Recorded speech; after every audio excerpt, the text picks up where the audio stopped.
ఇంకా కొన్ని తీసినవి కూడా కొన్ని ట్రిమ్ చేసాము. సో అది హీరో హీరోయిన్ అన్నది అమ్మాయి తను సేవ్ చేసిందన్న దీని మీదను ఆయన ఆ మాట అన్నాడు ఆ రోజు. ఆటోమేటిక్గానే ఉంది కదా, చివరికి వచ్చేటప్పటికి అమ్మాయి కూడా ఇన్వాల్వ్ అయ్యి ఉంది. సార్ నాగేశ్వరరావు గారు నమస్కారం. చేసామండి ఇంతకుముందు. అంటే దీన్ని హంటర్స్ ఆఫ్ ది అప్పట్లో మోసగాడు కూడా ట్రెజర్ హంట్ అని చేశారండి ఇంగ్లీష్లో డబ్బింగ్. కృష్ణ గారు మోసగాడు సార్. మనది కూడా అప్పట్లో hunters of the Indian treasure అని మనం కూడా డబ్బింగ్ చేసాం. అంటే పాటలు తీసేసి సాంగ్స్ రిమూవ్ చేసి జస్ట్ ఓన్లీ మిగతా అంటే పార్ట్ డబ్బింగ్ చేయడం జరిగింది. అక్కడ కలెక్షన్స్ బాగానే వచ్చినాయండి. అంటే అక్కడ యాక్చువల్గా హాలీవుడ్లో రిలీజ్ చేయలేదండి, మామూలుగా ఏదో చిన్న చిన్న కంట్రీస్లో అట్లా చేసాం, హాలీవుడ్లో చేయలేదు. Okay okay, thank you sir. కోటి గారు, చిరంజీవి గారికి నాగూర్ బాబు గారు వాయిస్ సెట్ అవుద్దని భావించి ఒక సాంగ్ పెట్టారా సార్ అప్పట్లో? అలా కాదండి, అంటే అతను ఎముడుకు మూడులో కూడా పాడాడు. అవునండి, పాడాడు. ఎక్కువ బండి ఎక్కువ మావా. అవును, ఫస్ట్ టైం పాడించాం చిరంజీవి గారికి. Yes sir. యాక్చువల్ చిరంజీవి గారు విని అదే పెట్టి జనరల్గా బాలు పాడతారు, అన్ని బాలసుండే పాడతారు. అవునండి. బాలు గారు డేట్ దొరక్క మనతో పాడించాం. అది వాడు చాలా బ్రహ్మాండంగా పాడాడు పాట అనేసరికి అది చిరంజీవి గారు అందరూ టీం అందరూ వినేసి నన్ను ఇదే పెట్టేద్దాం అన్నారు. అక్కడే అది అతనికి బాగా ప్లస్ అయింది అనమాట. కానీ నార్మల్ ఆడియన్స్ కి తేడా తెలియదులేండి. ఆల్మోస్ట్ రెండు దగ్గర బ్రహ్మాండంగా ఉన్నాయి sir. Thank you sir, thank you very much. ఇప్పటికే రకరకాల సోషల్ థీమ్తోని చాలా హిట్ సినిమాలు తీశారు. ఒక్కసారిగా జోనర్ మార్చి కౌబాయ్ సినిమా తీద్దామని చెప్పినప్పుడు ఆయన రియాక్షన్ ఏంటని? అంటే ఆయనతోటి మేము ముందు తీసిన సినిమా చిరంజీవి అనే టైటిల్ తోటి ఒక సినిమా చేసాం. అది అంత సక్సెస్ఫుల్ సినిమా కాదండి. అది మేము కొంత మాకు డిసప్పాయింట్మెంట్ ఉంది దాని గురించి. అంత స్థాయి ఉన్న హీరోతోటి ఆ స్థాయి సినిమా చేయలేకపోయామే. అంటే చేయడానికి వేరే కారణాల వల్ల చేయాల్సి వచ్చింది అనుకోండి, అది వదిలేస్తే ఆయన స్థాయికి తగ్గ సినిమా కాదని ఆ డిసాటిస్ఫాక్షన్ మాకు ఉంటానే ఉంది అది. సో మళ్ళీ ఆయన మాకు డేట్స్ కన్ఫర్మ్ చేసిన తర్వాత ఏంటంటే రొటీన్గా ఆయన రెగ్యులర్ సినిమాలు చాలా వస్తూ ఉంటాయి. అది ఫ్యామిలీ డ్రామా అవ్వచ్చు, యాక్షన్ అవ్వచ్చు, ఇంకోటి అవ్వచ్చు, అవన్నీ రెగ్యులర్ చాలా వస్తూ ఉంటాయి సినిమాలు. బట్ యూనిక్గా ఉండాలి మనం ఆయనతో ఈసారి చేయబోయేది.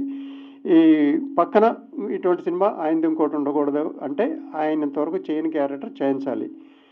అంటే మాకు ఆయన చేయని క్యారెక్టర్లు ఏమున్నాయంటే బాండ్ కూడా, జేమ్స్ బాండ్ కూడా ఏదో ఒక తరహాలో చేశారు, అన్నీ చేశారు. కానీ కౌబాయ్ సినిమా చేయలేదు అనేది గుర్తుకొచ్చి ఆయనతో కౌబాయ్, ఎందుకంటే ఆయనకి మ్యాసివ్ మార్కెట్ ఉంది ఆ రోజులో. కౌబాయ్ సినిమాకి కాస్ట్ ఎక్కువ అవుతుంది మిగతా సినిమాల కన్నా.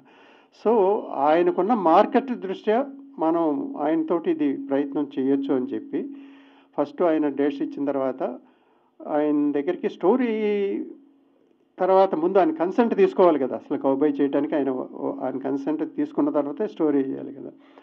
ఆయన దగ్గరికి వెళ్ళి, సార్ ఈసారి మీరు ఎంతవరకు చేయని క్యారెక్టర్ చేయాలని కౌబాయ్ చేద్దాం అనుకుంటున్నామండి అంటే, చాలా బాగుంటుంది కౌబాయ్, నాకు కూడా ఎప్పటి నుంచో కౌబాయ్ చేయాలని ఉంది, కాకపోతే ఒక విషయం చెప్తాను ఆలోచించుకోండి మీరు అని అన్నారు ఆయన. ఏంటంటే కౌబాయ్ కాస్ట్ ఎక్కువ అవుద్ది, మీకు అంత ప్రాఫిటబుల్గా ఉండదేమో ఆలోచించుకోమన్నారు. పర్వాలేదండి, మీ ప్రీవియస్ సినిమా ఆడపోయినా మాకు ప్రాఫిట్స్ బాగా వచ్చినాయి, కానీ సాటిస్ఫాక్షన్ లేదు. కానీ ఈ సినిమాలో ప్రాఫిట్స్ తర్వాత అండి మాకు సాటిస్ఫాక్షన్ కావాలి, మీ స్థాయికి తగ్గ సినిమా తీసామని ఒక సాటిస్ఫాక్షన్ కావాలి, అయితే ప్రొసీడ్ అన్నారు. ఇక అక్కడి నుంచి మేము అందరం కలిపి కూర్చుని టీమ్గా స్టోరీ మేకింగ్లోకి వెళ్ళామండి. ఈ చిత్రంలో మోహన్ బాబు గారు, చిరంజీవి గారు చాలా ఇంపార్టెంట్ క్యారెక్టర్స్. వాళ్ళిద్దరిని అకామిడేట్ చేయడానికి ఎలాంటి కసరత్తు చేశారు? అంటే ఆ క్యారెక్టర్కి ఆలోచిస్తానండి, ఇందాక బయటలో చిరంజీవి గారు కూడా చెప్పారు, ఆ పూట మోహన్ బాబు తప్ప ఇంకెవరు చేసినా బాగోదండి ఆ క్యారెక్టర్. ఇంకెవరు అంత జస్టిస్ చేయలేరు ఆ క్యారెక్టర్కి.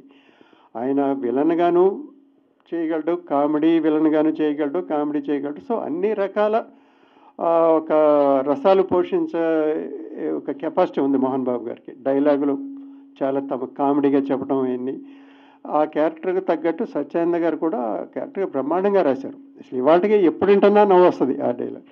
సో ఆ మోహన్ బాబు గారికి అంటే మాకు ఆ రోజులో చాలా మా ఫ్యామిలీ ఫ్రెండ్స్ గల్లా ఉండేవాళ్ళం మెడ్రాస్లో.